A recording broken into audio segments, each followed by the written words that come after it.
Tinigil na po ang search and rescue operations sa mga natabunan nga po ng gumuhong gusali dyan sa Angeles City sa Pampanga. Ayon sa rescuers, search and retrieval ng operasyon na gagawin sa lugar.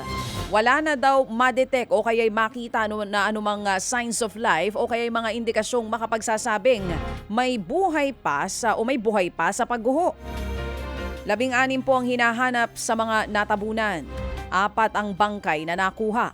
Ang ilang kaanak na mga nawawala pa ring biktima hindi matanggap ang pagtigil ng rescue. Umaasa pa rin daw na buhay na mahahanap ang kanilang mga mahal sa buhay. 4 naman po ang patay sa pamamaril, dyan po yan sa Santo Tomas sa Isabela. Kabilang po sa nasawi ang isang barangay captain at police.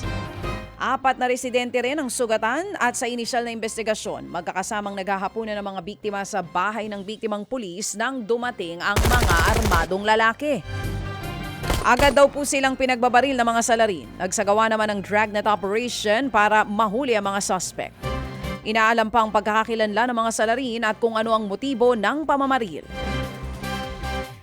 Samantala sa Tuguegarao City sa Cagayan, nasawi ang 67 taong gulang na lalaki na kukuha lamang sana ng ayuda.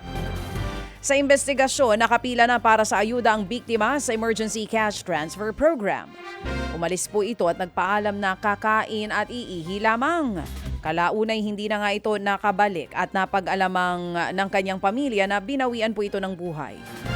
Na-stroke daw ang biktima. Nangako naman po ang DSWD na ibibigay pa rin ang 10,000 pisong ayuda na kukuhanin sana ng biktima.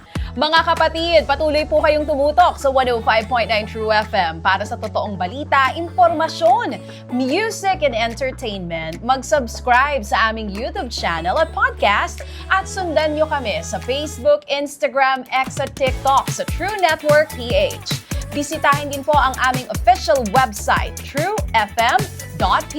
At panoorin din kami sa True TV Signal, Channel 19. Kami po ang 105.9 True FM. Laging true sa'yo, kapatid.